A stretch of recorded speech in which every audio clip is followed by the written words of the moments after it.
building a better and stronger workforce to the Tri-County area. While the region has done a great job in bringing jobs, good jobs to the Lowcountry, keeping and cultivating a good workforce and livability is the next step. Joining us with more is Dr. Kendra Stewart, chairwoman of One Region Roadmap.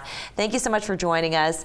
You're now conducting a survey and you're cultivating information from people living in the area as to what needs to be done here. I want to talk a little bit more about the One Region Roadmap, as it were, and what that means to us here in the Tri-County area.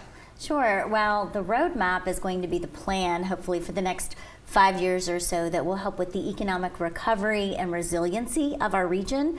And so right now we're in the data collection phase. We've done a series of focus groups with business and community leaders to hear from them. Those will continue as well. But right now we're really interested in hearing from all of the residents in the Tri-County area. And just talking about, just opportunities that have come here. Just in the last 5 years, this region has changed so much.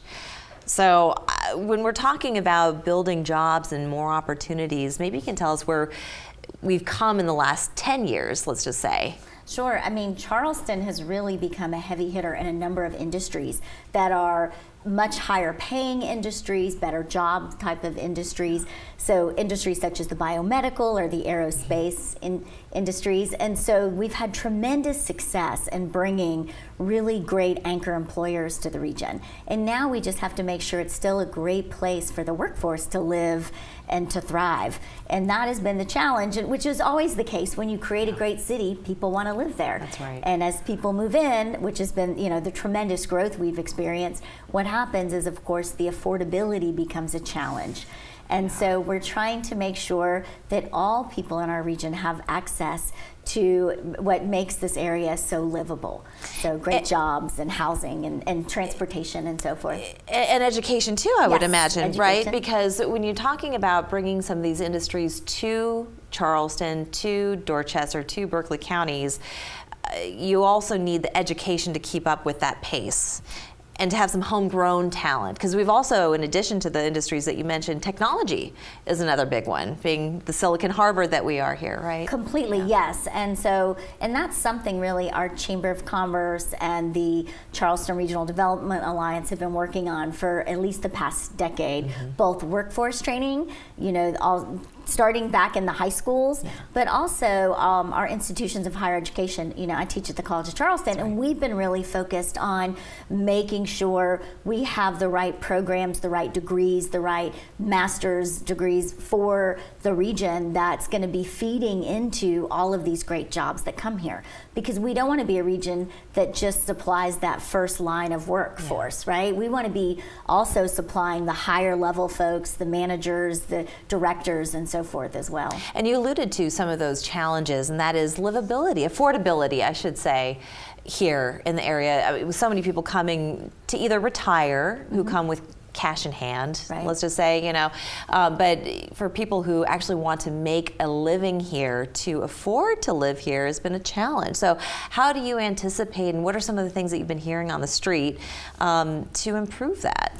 And I think that's a big piece of what's going to roll out in this plan is what type of planning and efforts do we need to ensure there's affordable workforce housing in this region, to make sure we have good transportation, that people can live by the jobs that they have, so there's not long commutes. And what we saw over this past year is just the huge disparity we even have in people having access to the internet, which has really impacted education and jobs that people could hold. So there's going to be a big push as well to ensure all folks in our region have broadband access and that we can close that digital divide. Absolutely. Well, you've got a survey going on right now, and so people can make their voices heard. So how do people put in their 2 cents, and then what is the next step after this? Sure. So it's available on our website, oneregionstrategy.com, and it's ONEregionstrategy.com. And it's, by the way, it's available in other languages besides English as well. But so it takes less than 5 minutes to complete, and we really want to hear your perspective, everybody's perspective, as to what they feel like the big challenges are. Sometime in the fall, once the survey will close August 20th, and sometime this fall we'll have some type of public unveiling of what we've learned, a virtual meeting, and then hopefully start rolling out our plan plan based on all this information that we've collected early in 2022. Wow, so at light speed, really, you're just kind of getting things rolling and off the ground. So by this time next year, what are we hoping to see? So we're hoping by then to have some actionable and measurable goals and objectives that hopefully I can come back and talk about, that we can say, you're welcome anytime, how are we doing in meeting some of these criteria that we set out that we've decided would make the Charleston region, the Tri-County region, more livable for all folks. Most definitely. You know, when we're moving at light speed and we have developed as much as we have just in the last 5 years, I think it behooves us to get on board with exactly what you're trying to accomplish here. So I want to thank you so much, Doctor, for joining us today. Well, thank you for having me. Thank you. We'll be back after this.